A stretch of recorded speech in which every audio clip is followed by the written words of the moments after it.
Miss.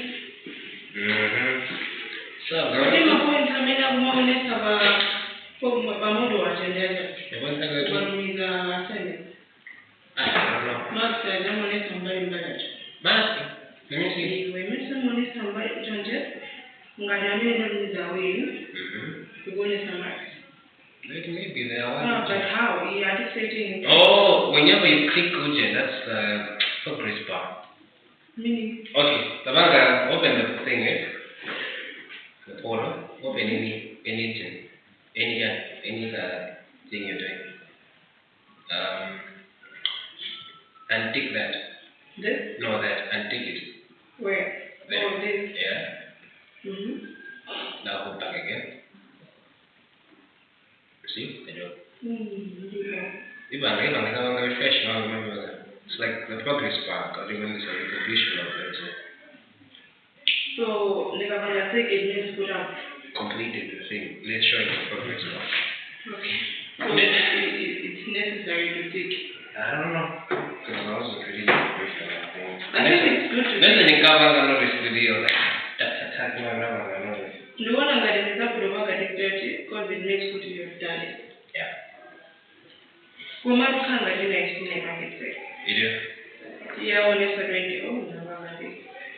Well, I think in my way, I'm going to say, I'm going to go imagine I'm writing in English. Then the woman be a minute.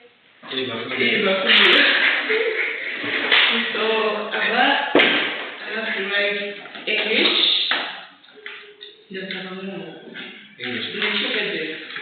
More. But it's so many language. Dude. Next. Do you know what they say? A true story. 2 full fucking pages. Then. True story gonna be writing about that. Eh? True story gonna be writing about that. Okay, so the true story is all about how your life was and how it taught you through the experiences. So which one of these guys? You are the one person of the other. So I think in community because we didn't have one Mr. Scott. They say would Mr. Scott gets into student heads. So I think he's trying to get into student heads. When they are writing the true stories, and then that's when you know this person has passed through this, and yeah. I'm like, okay, let me share you my true story. How complicated? You think I'm going to complicated? Oh, why? Just for families. Oh, mommy, it's a lie. Once you No, making for give example, it. Yes. it's possible that some people are about have money in their accelerator. What can you, when you need to have on the true story, what can you write? Well, no idea. How? Well, I don't know pretty much. Like, we never had that kind of conversation about our lives. So. Okay, for example, your friend Gina knows that. A lot of things.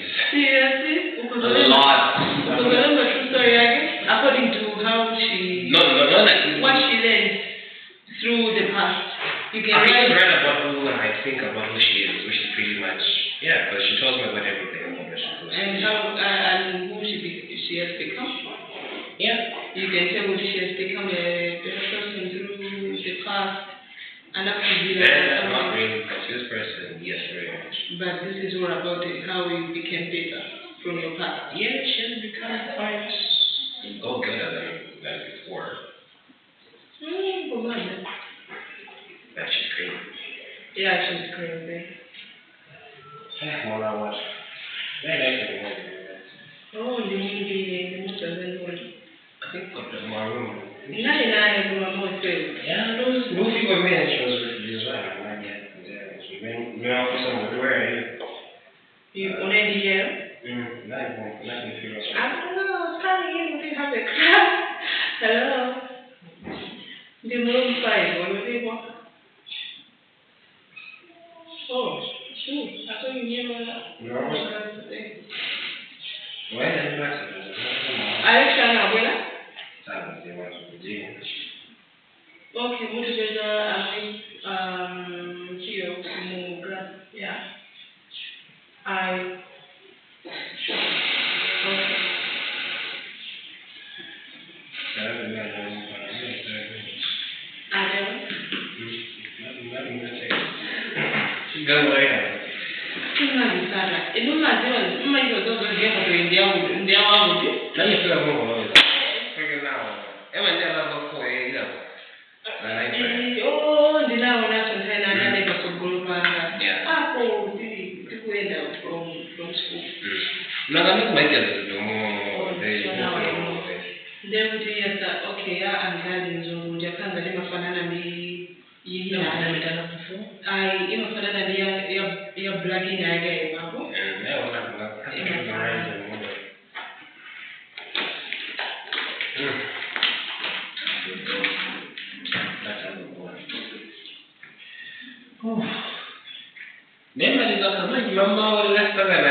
ukusebenza phone amazi manumvela ulalingekise kwa phone, but this time around Bible kulenza kwa phone, so it's just everything is on the phone these days.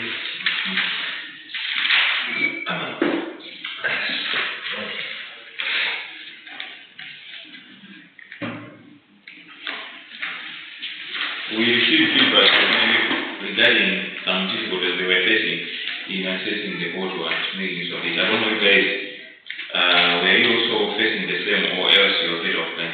Not about accident. Not about that. That's why I sent it to you. Yeah. Understood. That's right. I think that system there is still having issues.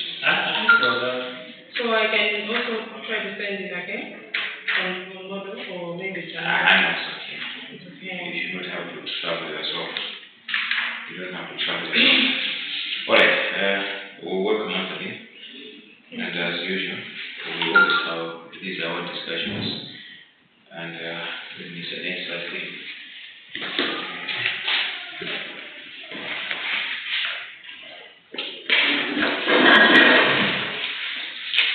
So in our previous meeting, we had some few things we discussed. Where did we stop?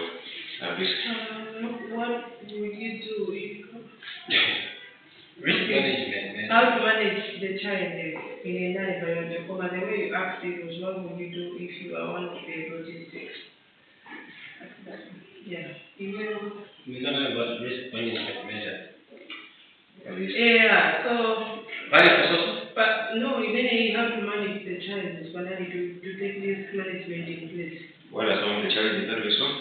I want to have that to take I think this management in place. Well, that's an assignment we're going to manage it. No, it's training, so I just wrote down and how to manage the challenges of logistics.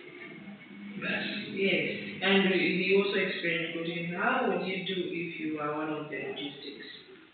So he said to take risk management in place. Putting risk management measures in place. That is okay. Alright, now as we are continuing today, let us look at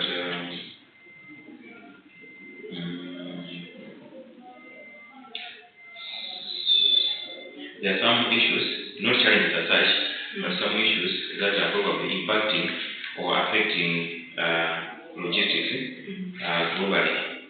Also, we can say the logistics-related issues in organizations. Yes, logistics-related issues in organization. This is probably where we should start from.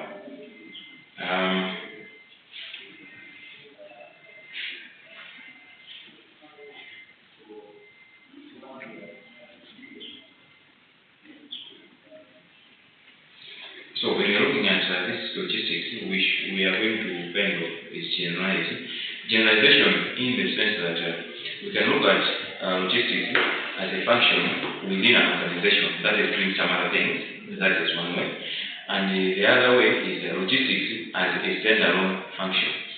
Say one side of it is the situation whereby she is running an organization, a company that is producing whatever or distributing whatever. Then she has a logistics function within that organization. That is the scenario, the first scenario. And you can have a second scenario where your job or your business is that of providing logistics services. We understand, right?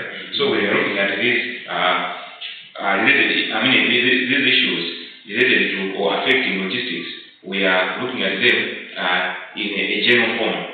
We are generalizing. Either it is a standalone function or it is a function within an organization. We're together, right? Yeah, so these challenges, or these issues that affect logistics can, first of all, be divided into two. We have external issues and, of course, internal issues. So, those issues, as we are going to look at them, first of all, they need to be anticipated, prepared for. This one, going to this one, right? Challenges faced by logistics as a function. As a function. And what are some of those ones? Already, It's external and internal. External and internal. Yes. Alright, okay. So, Well, I think there's also such risk management measures. risk. Kubalina kuzira to external oba yokandi internal. Yeah, can I go with my phone risk management measures? We have managed risk.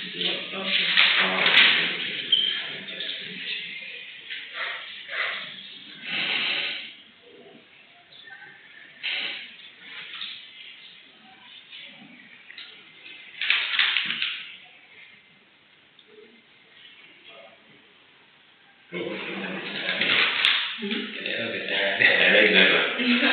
We were basic. I really like that. And that's the beauty of taking down those notes you always do. Because it always keeps you alive.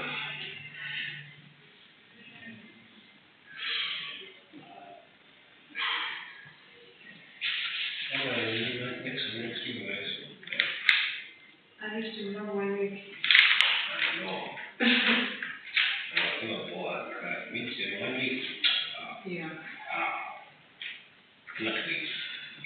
When the way I'm a little man. Yeah. Monday is more complex. Monday. Afternoon. Tuesday afternoon. Wednesday. Morning afternoon. Friday. Yes. How many days do you do?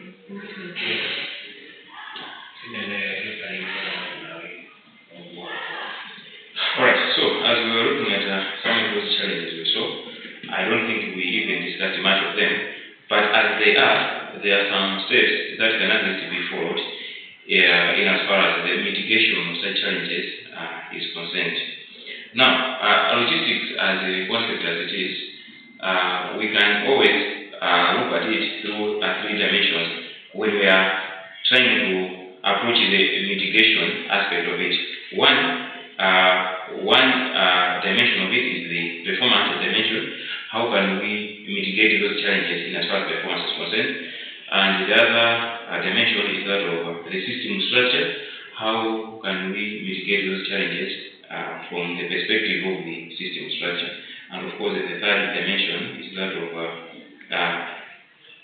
the technological integration. How best we can mitigate the challenges that are related to technological innovations that we have so far. Now, sorry?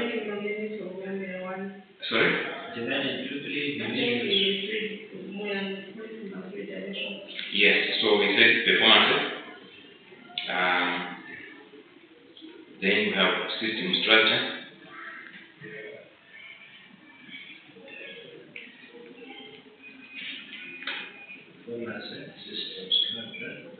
and then technological integration.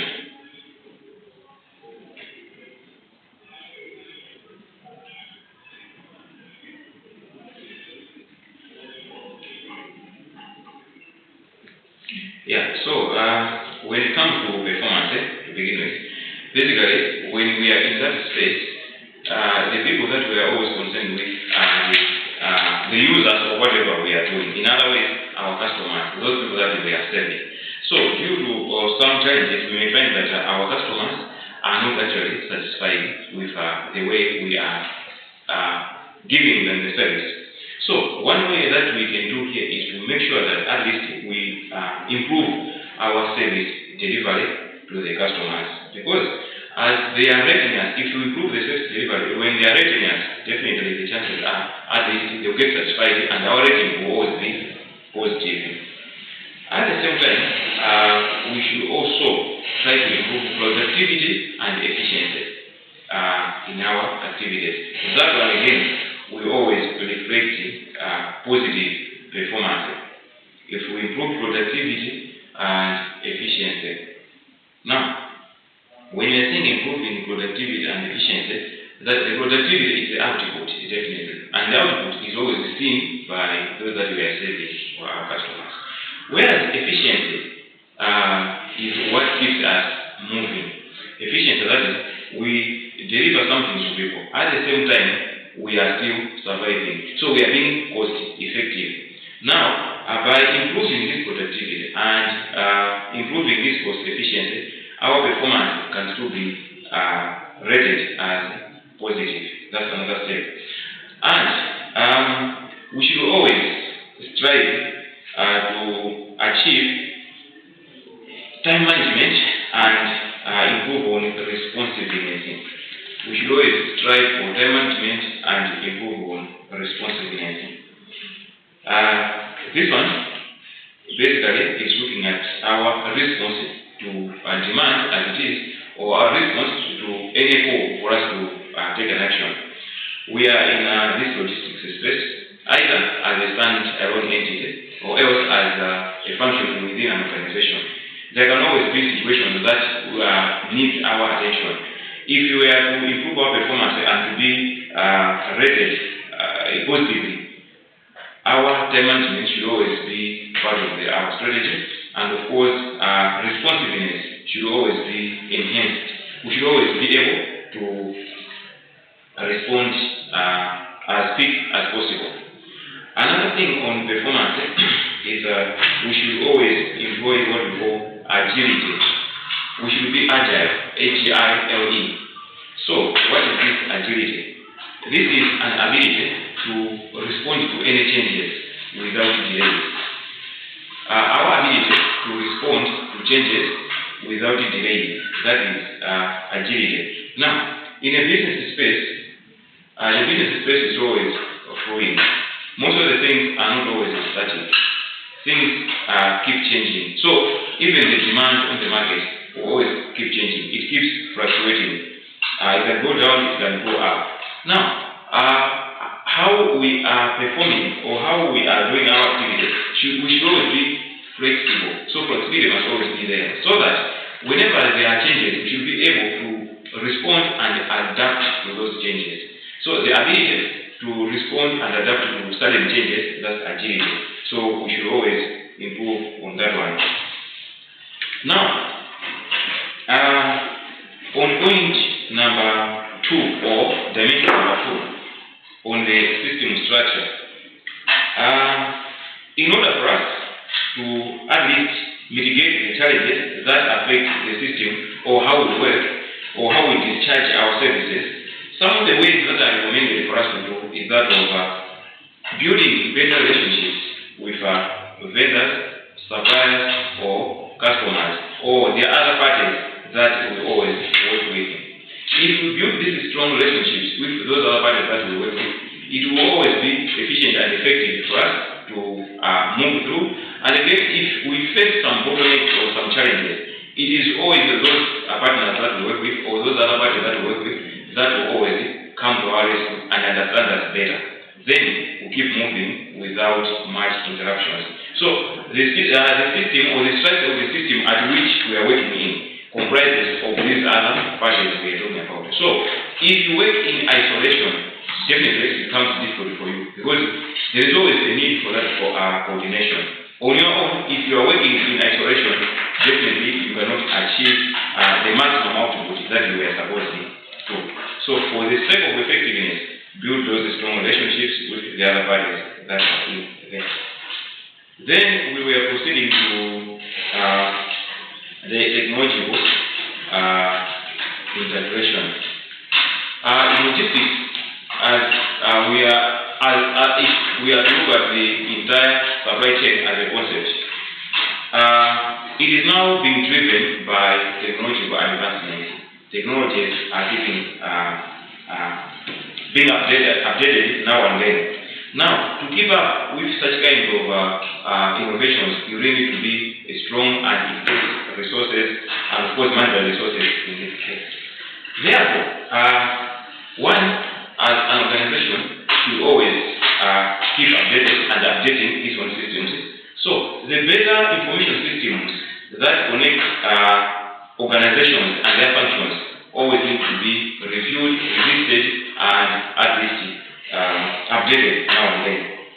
And again, organizations should always combine information and material handling systems so as to increase efficiency and effectiveness. in every function in the supply chain, new and latest technologies are the ones who are accelerating productivity. Therefore, since technologies are responsible for the acceleration of productivity, it means an organization or a firm that is making the best use of latest technologies is likely to be on top of the rest, or else it's likely going to be more advantageous than the other. So, keeping in mind that the business environment is always competitive, the business environment is always hostile in as far as competition is concerned, adapting to and adopting new technologies will always put you at an advantage. Therefore, some of the challenges that are likely going to slow down your operations will be avoided or will be mitigated if you join the rest in as far as employment of latest technologies is concerned. Now, this logistics that we're talking about here, we can look at logistics at a local level, at the domestic level rather, or at a global level or an international level. So when we are studying it, when we are looking at it, our eyes should not be limited to a local perspective, but still, at least our imagination and our eyes should be even cast beyond. So when we are trying to look at logistics as a global concept, we find that there are some logistics terms or terminologies that you come across them here and you can still come across them in Tanzania, Zambia, or elsewhere. That being the case, you need to know them.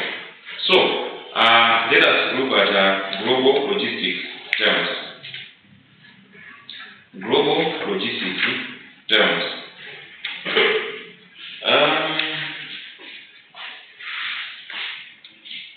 In the world of ocean and air freight, there are a lot of industry terms and some jargons, when we say jargons, those different words, that relate to compliance or are essential to ensure smooth shipment and smooth operations and smooth execution of various services or activities in the logistics. There are those terminologies that probably you can come across them here, or those terminologies that you can come across elsewhere. Now that we are studying this one, it's good for us to know those terminologies. Now, when you are trying to ship something from here to elsewhere, wherever you want to take your shipment to, there is this function that is done by a particular player, and that particular player is called a freight forwarder. And that activity is called freight forwarding. I believe you might have come across this word, freight forwarding or a freight forwarder.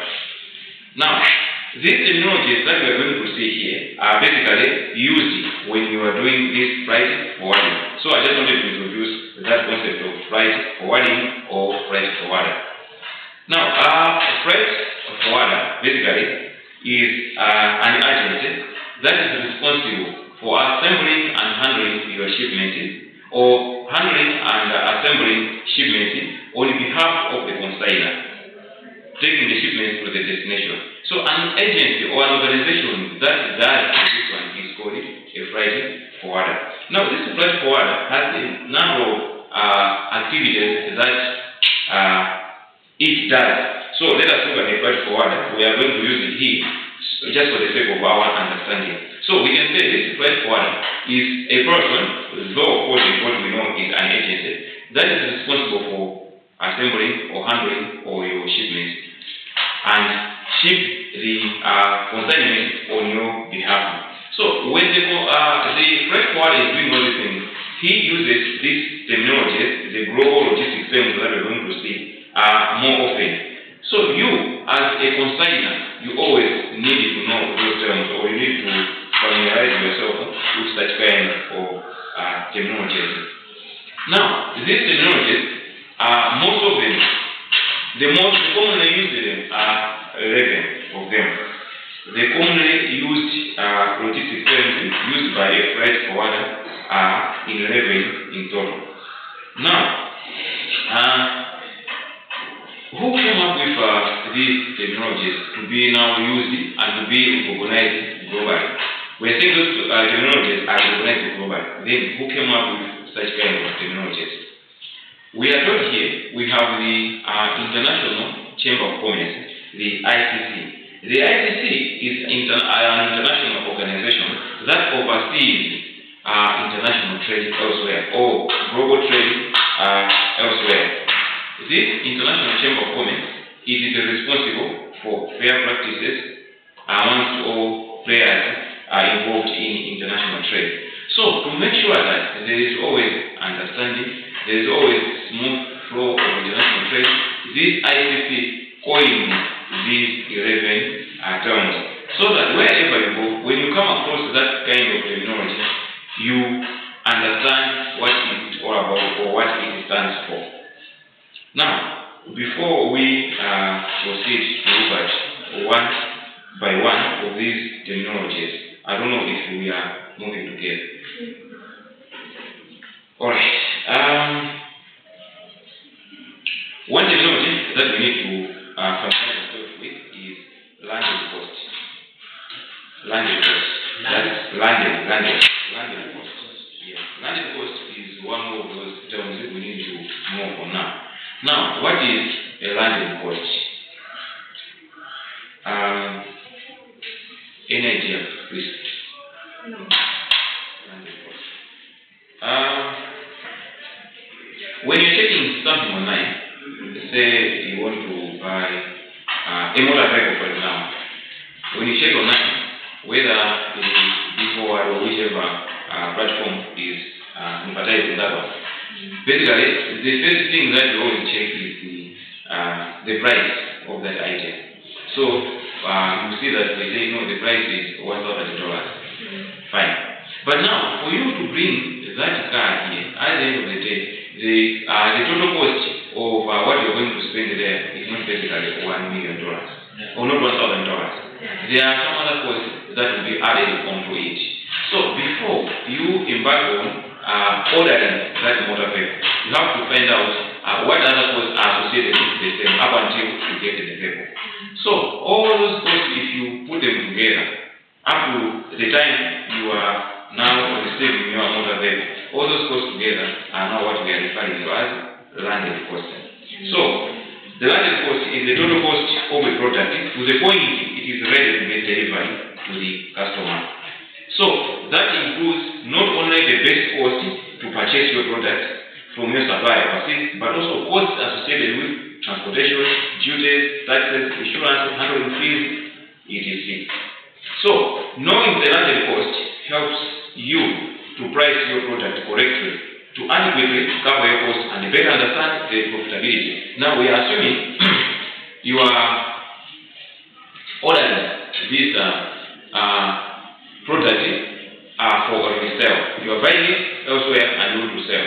Now this example that I related, that of a motor vehicle, you are importing motor vehicles for sale. Definitely by understanding those landed costs, it will be easier for you to fix a price for the product as you are selling. At times, there can be a situation where you are a dealer of such products. Let's say we are talking about motor vehicles here. You can go out and look for market. Then you approach a guy and say, no, I sell motor vehicles. I can sell you this motor vehicle. The first question is that that person to ask you is, how much are you going to sell me that kind of motor vehicle? For you to have a precise answer or a direct answer, first of all, you have to calculate the buying price and all the other costs associated with it up until you get it at your home. Then only after that one, you'll be able to ascertain now the price that you can give to this other person. So this one is an international term and it is recognized elsewhere, and it was coined by the ICC, International Chamber of Commerce. The second one is consignee. Consignee, CONSIGNEE. This is another term. Who is a consignee, or what is a consignee? So, a consignee is the entity to which the shipper is sending the goods. So, before that side, I don't know if it's Japan or elsewhere, trying to send you the motor vehicle that you had ordered. You, the receiver here, you are now the consignee. Now, whereas the one now who is sending this item, probably there is a terminology that is given to him or her. So probably as we proceed, we are going to also see the other term. So the consignee basically is you, the importer. The importer is the consignee. Of course, there are always some exceptions. Generally, if we just look at it in passing, we can say the consignee is the importer. But it can also be someone who is acting on your behalf. Can also be a consignee. So there can be a company that is responsible for handling probably importing. And this company or this agency is a freight forwarding agency, for example. Now, if you are receiving this shipment through the freight forwarder, the freight forwarder in this case is acting on your behalf. So it means this one is the consignee. Because when the shipment is coming in the name of this person, so it becomes the consignee. So, typically, you will see a consignee along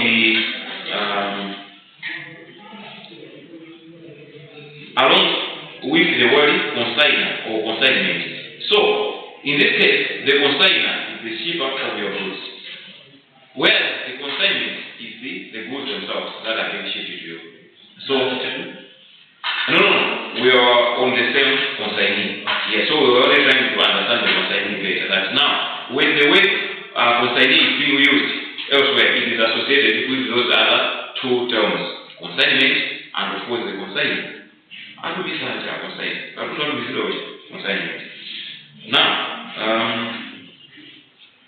there is another term that is also used frequently in international trade. It's a document basically. This one is called the bill of lading. Bill of lading. L-A-D-I-N. G. Bill of lading. Bill. Yes. You bill on my bill. Lading. L-A-D-I-N-G. L-A-D-I-N-G. Yes. Alright. This bill of lading or the bill of lading is a document that is normally a contract between the consignor and the carrier, or the consignor and the freight forwarder, either way. That's the contract document that is signed between the consignor and the carrier, or the consignor and the freight forwarder. Mind you, it is possible that you can deal directly with the carrier. But in many cases, it is always the freight forwarder who deals with the carrier on your behalf. So, you as the consignor and the carrier, the document that is signed between you to indicate that at least now there is a transfer of goods from my hands into the hands of this one, or maybe from his hands into my hands. That one, we call it a bill of lading. Now this bill of lading, we have two types of them, of those bill of lading. One, you have the HBL, HBL is like house bill of lading. This one is a receipt or contract between you and the freight forwarder. HBL or house bill of lading, or is like an in-house.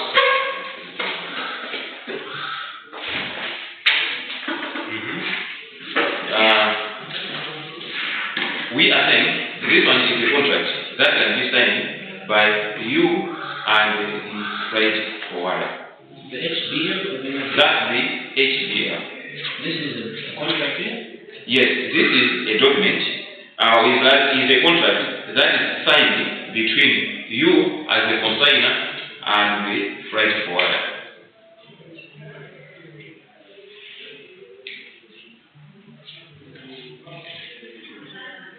So here is what happens. You have your consignment that you are planning to ship elsewhere.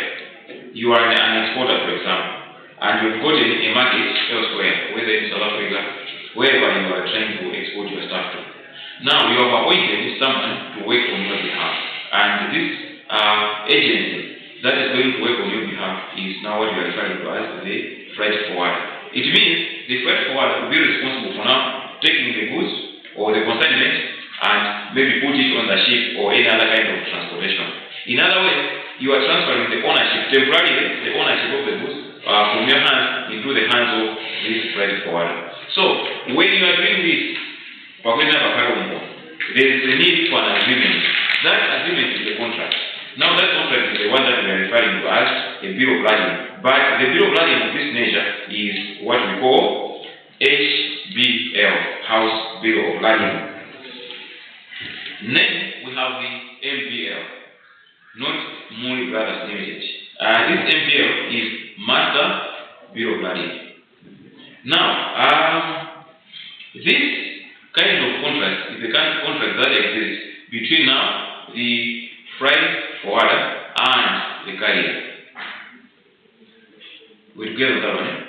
So in this case, it means there are two contracts at play. One contract is between you and the middle person, and the other contract is between the middle person and the carrier, the other side. So it means the contract that you are more concerned with is the first one, the HBL. That's the one that you are more concerned with.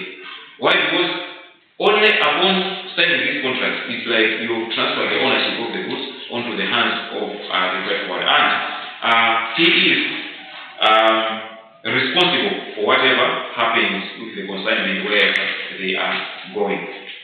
So, if the carrier, if something happens with the consignment along the way while in the hands of the carrier, it means the carrier will be responsible, will be answerable to the freight forwarder. And in turn, the freight forwarder will be answerable to you. So, those are the two types of bill of lading. That's the first technology. Then we have the other one that we're also going to be coming across more often. We call it the LCL, or less than container load.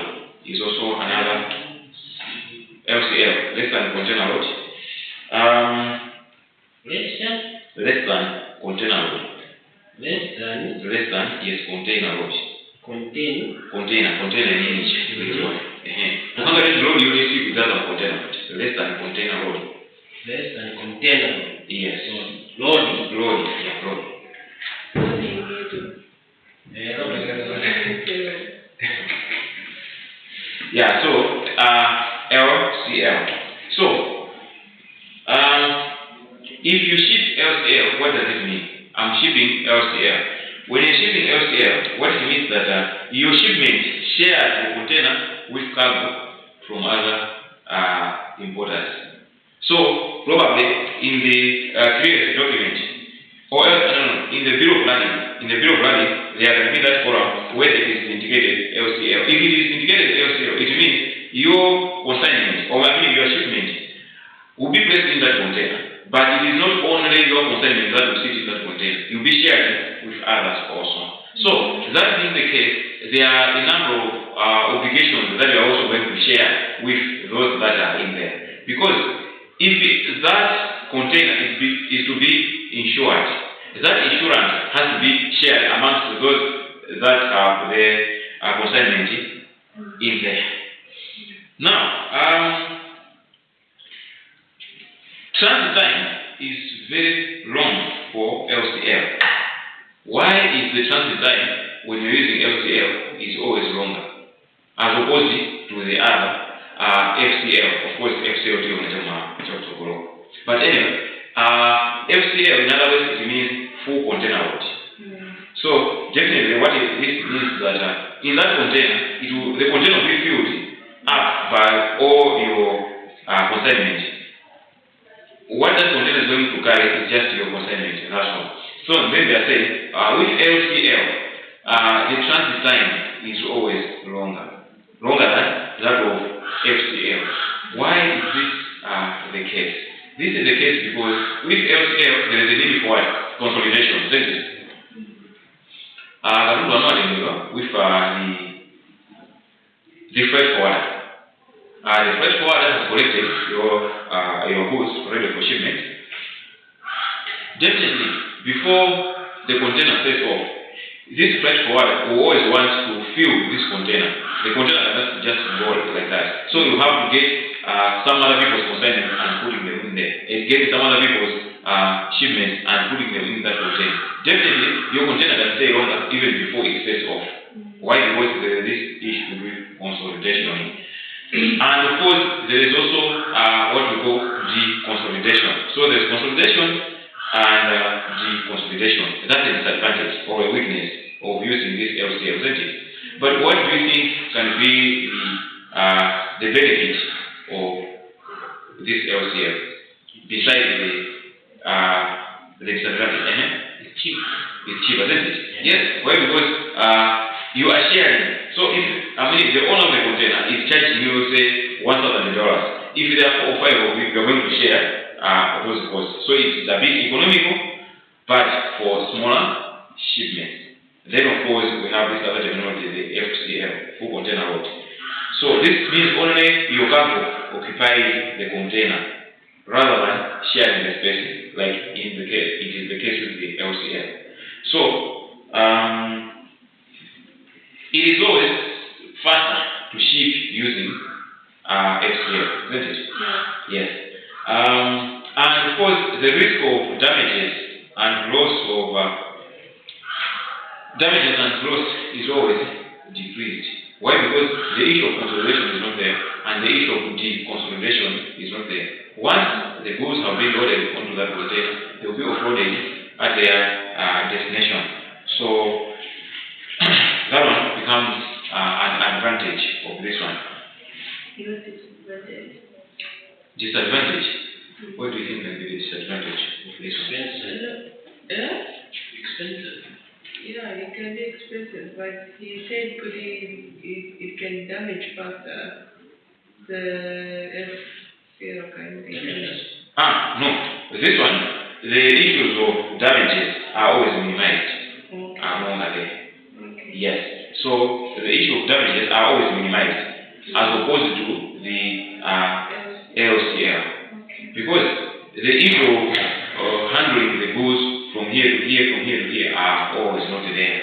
So consolidation and disconsolidation is not there. So it is a bit safer. But now the disadvantage, if you look at the disadvantage, then definitely is at the cost. It can be a bit more expensive. But still more, you capitalize on economies of scale, because a container as big as it is, you cannot say, I'm going to load just 1 ton of my goods into this container and then off it goes. Then that one is not going to be economic, isn't it? But at least you try as much as possible to fill that one. So you only use a full container if probably you have a large volume of goods. Then there is another terminology here. We call it dry age.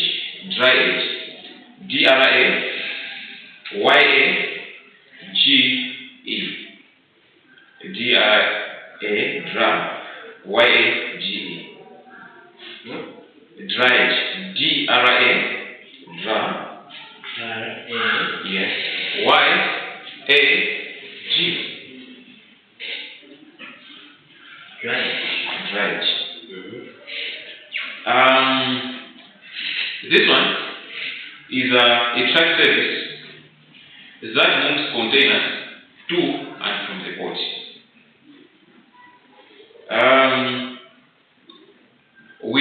Let's assume there is a port there by Gateway Mall. That's where the vessels always dock.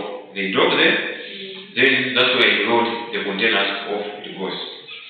Here is a warehouse where a freight forwarder basically normally keeps his stuff. So when a freight forwarder has collected your consignment from your premises, he places them somewhere, probably in a warehouse, ready for the loading day. Now, when the loading day comes, there are always those trucks that will always carry these containers from here to the port terminal. where they will be offloaded and loaded onto the vessel. Or else, when the vessel has docked there are those machines, those cranes or whatsoever, that they always offload the containers onto this truck. And this truck will take these containers to their warehouses or some other places where they are kept ready for dispatch. So this kind of service here is what is called drayage. Now, as we are saying, most of the documents that are used in shipping, some of these technologies will always be present. As we proceed, of course, we will see samples of such kind of documents. So, once we come across that kind of a document and there is something like drayage, let's say drayage charge, one will be saying, drayage charge, what is this one? It is a charge that is associated with that kind of a service that is there. And of course, there are players also that are responsible, whose business is that one of providing that kind of services. So here is another terminology. Then we have what we call Incoterms. That's another terminology. Incoterms. Inco. I-N-O. Incoterms.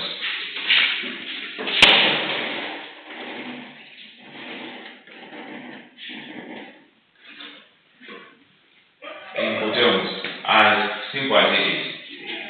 So, Incoterms in other way is like international commercial